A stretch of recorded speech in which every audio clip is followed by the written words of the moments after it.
Today is still April 29th, 2026, and I am still in Lynn, Massachusetts with the Bloodstained Men and their friends. Day 5 of a 10-day protest across the state of Massachusetts and a little bit in Rhode Island too. We're in Lynn today. Tomorrow I think we're hitting Roxbury and I can't remember. Check the schedule. It's on the bloodstainedmen.com page. Go to events and you will find the whole schedule there. And you are more than welcome to come out and join us. Hang out with us. Learn a thing or two. Come out to heckle us. Whatever. Let's hear it. Let's get into some debate. Some active debate. Because it's time people woke up to this shit. We've been torturing baby boys for far too long. We've been allowing the hospitals to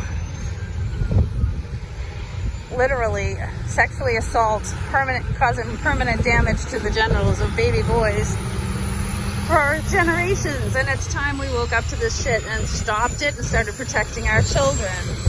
I'm here, over here on this side of the corner is Brother K on the live stream on Facebook, and behind him is up on the electrical box right there. Let me see if I can zoom a little bit. You'll see David Atkinson doing his David Atkinson thing.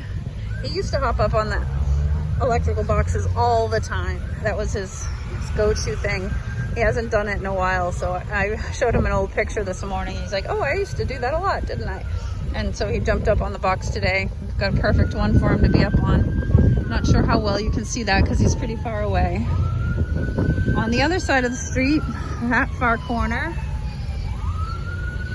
and there's cars in the way right now, but Thomas is over there on that corner. Thomas is from Dublin, Ireland.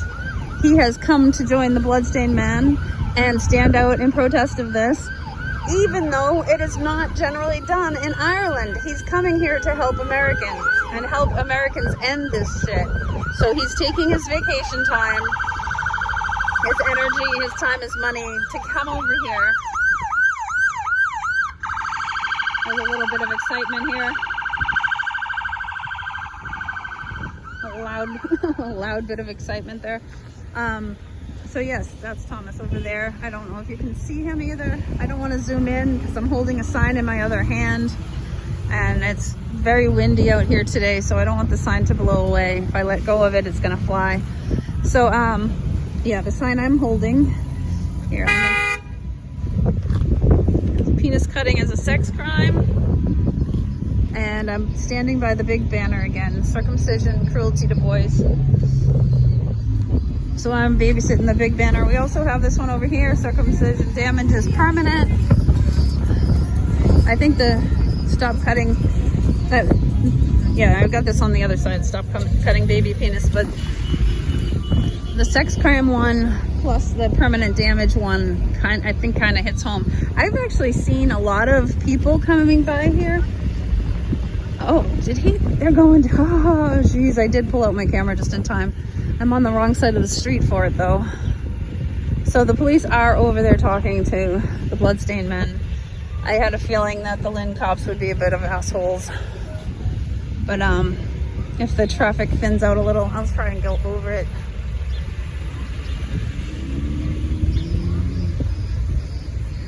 Not sure how well you can see that either. I can't see that. Okay, there they are. They're probably telling us the regular things, stay out of traffic, you know, don't do this, don't do that. The basics, don't block the sidewalks. You know, as long as your cars are peaceful, blah, blah, blah. Yep. We always follow the rules. Bloodstained Men are very particular in following the rules of etiquette for protesting. We do not overstep our boundaries. We're out here to educate. We are out here to raise awareness. We are not out here to start any trouble. We have a good reputation working with the police. And most of the time, the vast majority of the time, they have been extremely friendly, and all they do is basically, you know, give us the rundown on like what we're not supposed to do. And we know what we're not supposed to do, so we don't do it. Often, like the other day, when the police were called in Springfield, Massachusetts,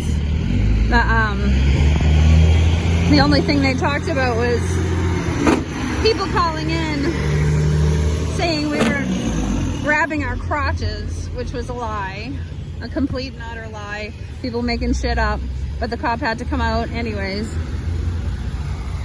And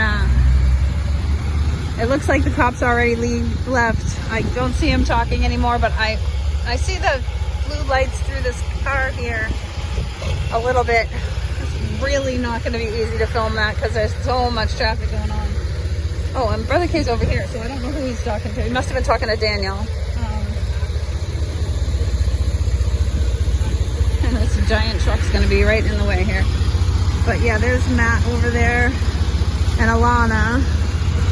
And Daniel's on that corner. We have 8 in the van with us today. Michelle Filoramo came out to join us this morning when we were in Haverhill. In Haverhill, there was an old woman.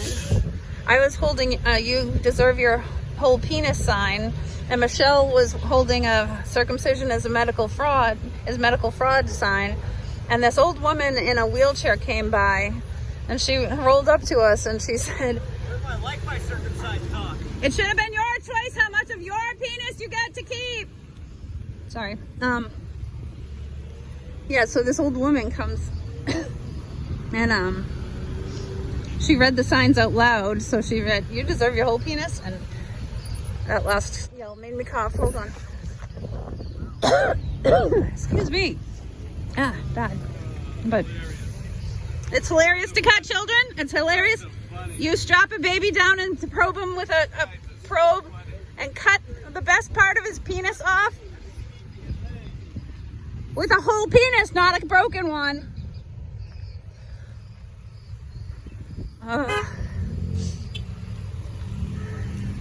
Yeah. Anyways, I guess I am getting some good stuff here. Anyways, so this woman rolled by and she said, I can roll with that. And I know that story was totally broken up. It was totally broken up by a few commenters. But yeah. Cut men will often say that they're happy with their circumcised penis. That one that the first one that yelled out says he was happy with it.